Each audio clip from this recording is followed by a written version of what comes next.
Do you know the one secret that billionaires know that is keeping you from having the financial freedom you need on your life? We're going to go ahead and talk about it, unpack it, and set your finances totally free. So if you're new to this channel, I want you to subscribe and click on the notification bell so you can be notified when we talk about amazing content like this.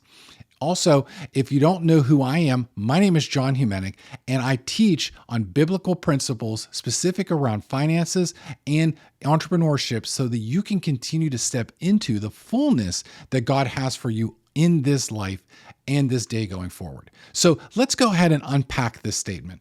You know, one of the biggest things that you'll see with billionaires is that they have a common theme in how they carry out their life and the styles that they do. You see them living lavish lives, and you understand that they own so much of different things that are part of this world. Companies, yachts, planes. There's just so much of part of it. You'll see even the NFL. Every single NFL owner, even major sports teams, whether it's the NBA, NHL, Major League Baseball, even the soccer teams, they're all billionaires basically across the board.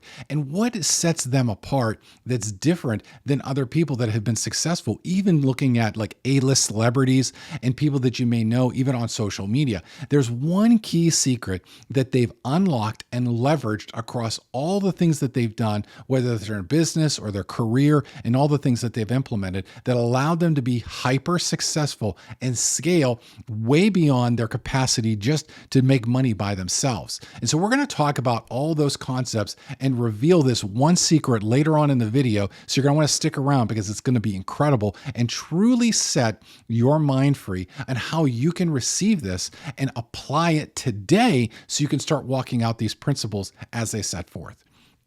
Now, one of the biggest things that sets apart billionaires from millionaires, because really today it's not that difficult to become a millionaire or even to generate $1 million. While it does take some work, it's not something that takes decades to accomplish. In fact, you can probably do it even under a year if you've got a clear mind and have a problem that you want to solve.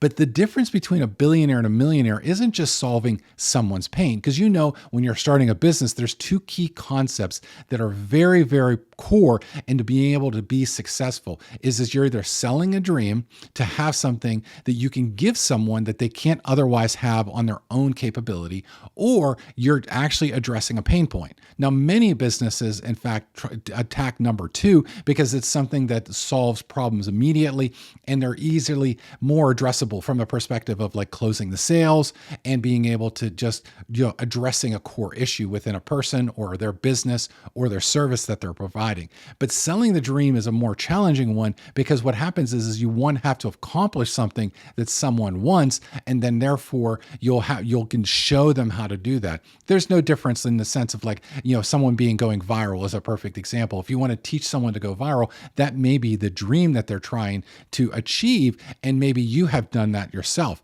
Within the ministries that we've done on social media, we've had over 90 million views in our content, and it would be easy for me to articulate the successful aspects in order for you to go viral online. But that doesn't necessarily translate into being able to have longer term success in order to be able to achieve this higher level goal of becoming a millionaire. So there is differences of levels of success. And I want to make sure you understand that whenever you approach the billionaire status, there's a stacking things that allow them to accomplish things, processes, putting systems in place.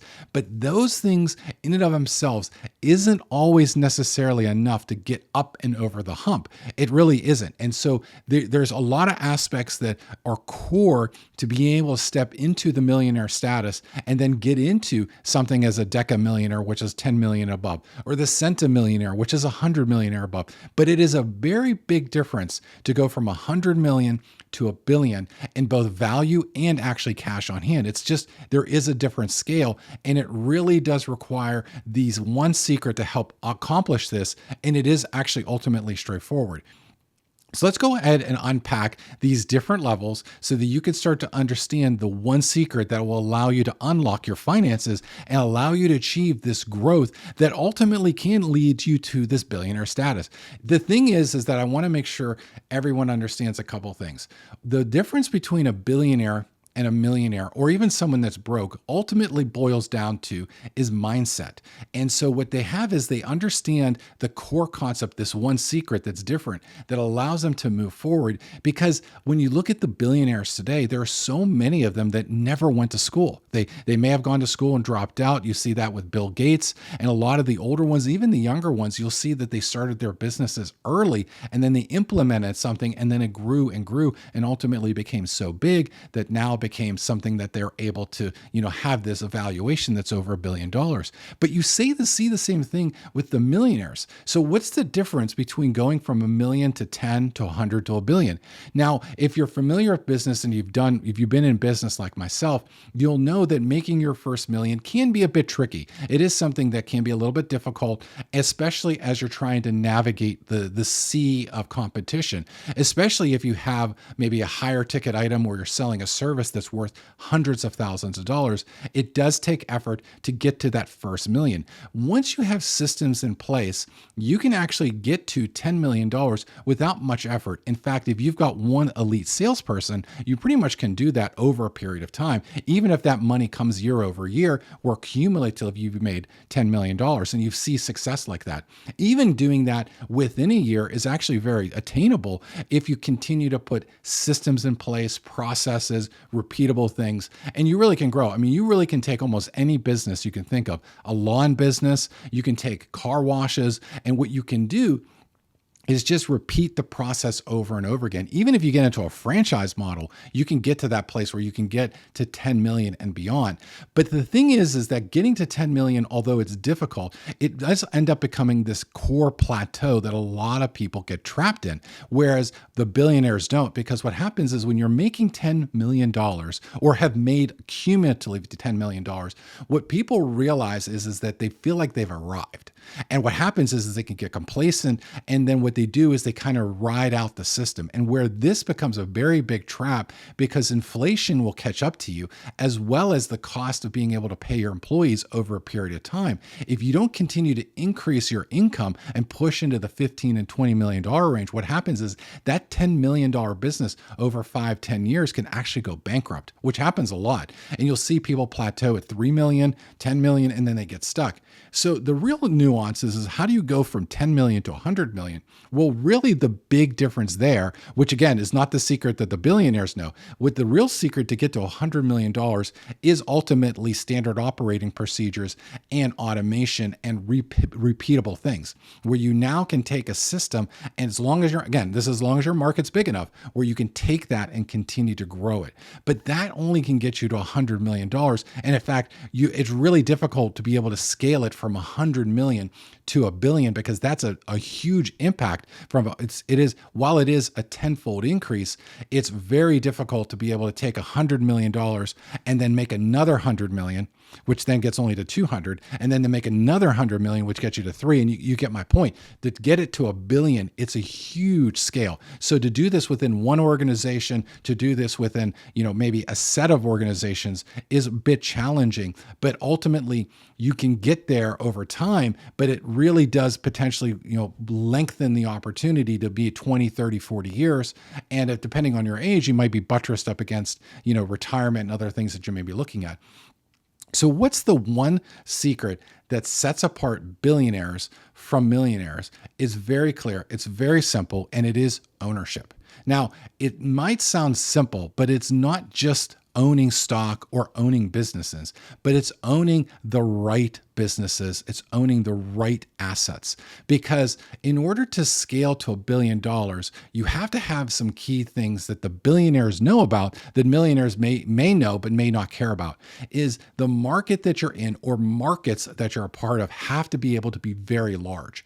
In fact, whenever you're getting into these spaces, you need to be in a space where there is potentially a lot of competition. This isn't about necessarily niching things down, but it is about scale. It's about being able to do something something at a scale that allows you to be able to move an organization forward in such size and scale that as you continue to grow it, you have the opportunity to just make more money because you just do more of it. An example is if you, let's use the example of car washes. It is a possibility to be able to become a billionaire in a car wash industry. But in order to accomplish that, you would have to franchise it over across the nation. And think about it. Think about it from the understanding of, let's say a car wash costs, $3 million to build. Like, let's say it's one that's pretty sizable, not something that's small, but something of size. You would have to create a lot of them to be worth $1 billion. And so you think about the time it takes to get the permits, to get the property, to build it, to staff it, then to support it, and to be able to generate income. To do that at scale takes a long period of time. But ownership in the right business or right businesses allow you to scale even faster, because that's the key that the billionaires know. It's not just owning one business, but a series of businesses. And it talks about this in Ecclesiastes, where it says 11:2, where it talks about very specifically being able to cast your bread upon 7 or 8 waters. The key thing for billionaires is that what they've done is they've scaled, for the most part, their business, and then they invest in other businesses, and their wealth increases across the board. It's like the tide that carries all the rising boats. But now what it does is, if you have 7 $100 million businesses, guess what happens? You're not that very far. A couple tweaks and you're at $1 billion. And now that ownership piece grows dramatically, because now those things wouldn't take very much to turn, from 100 million into 200 million. Especially if you have them at the same time. So the key aspect that separates billionaires in their mindset is they treat the things that they look at as an ownership stake, that everything that they're looking at, that they're trying to purchase, that they're going to look at is, what is the long-term capability of this? Is this, because billionaires don't think in a short term. They are thinking 30, 40, 50, even lifetimes away. That's the essence of a billionaire. That when they look at ownership models, they're not looking to purchase something and then flip it. That's not what they do. They're looking to own it and own it forever, but not on top of that, also own it and scale it in a way that allows that income to come back to them, pressed down, shaken together, and running over. And that's truly the mindset difference between what a millionaire has and a billionaire, because what they do is they start stacking the things that they own as a point of continuing to grow. Look at example as Grant Cardone in his real estate business. I think if I remember correctly, last time I saw him talk, he has $5.5 billion of assets under his management. But he had to start somewhere. He had to start with an apartment building, maybe a duplex, maybe a small apartment complex. And what he did is he continued to build it. And he knew that the real estate market in general is very large. It's trillions and trillions of dollars. So he knew that he can capture even a small percentage of that would make him a billionaire. That's the same concept. So as you continue to look at and shift your mindset into this kingdom wealth, into kingdom finances, to grow something, to go beyond that, the capability to what you're doing is now as you continue to become an owner, and you're purchasing things rather than almost an investor per se, but an owner, where you want to take something and move it forward and grow it and be able to do that. That same process of facilitating that can be applied to other businesses, because there's a lot of like-minded people like that. And as you continue to scale the assets that you own that continue to make you money year over year, you can even diversify so that it becomes recession proof, and even,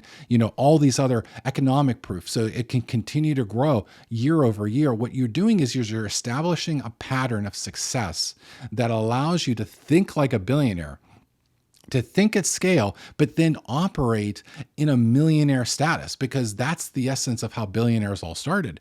There isn't a single billionaire, unless they have inherited it, that started at that level. They had to move up through the process, the millions to the tens of millions and hundreds of millions, and then allow them to see, oh, okay, that's how I can get from this level. And they make mistakes and they repivot and they learn and they grow, that then they take all that learned knowledge and apply it and imbue it it, whether they're a chairman on the board or some kind of owner, and they imbue it into the next team, and then they imbue it in the next team. And what happens is those teams accelerate under the wake of the success of that original owner. And now what happens is you can grow business after business, even though you're not necessarily involved in it, and continue to scale at a very high clip. And ultimately, what you'll see is you'll get this hockey stick of wealth, because now what happens is the businesses are growing and they're moving into the space because they're successful. They have the things that are repeatable. They're training the people properly. They're creating a culture around the employees that are successful, that allow them to grow.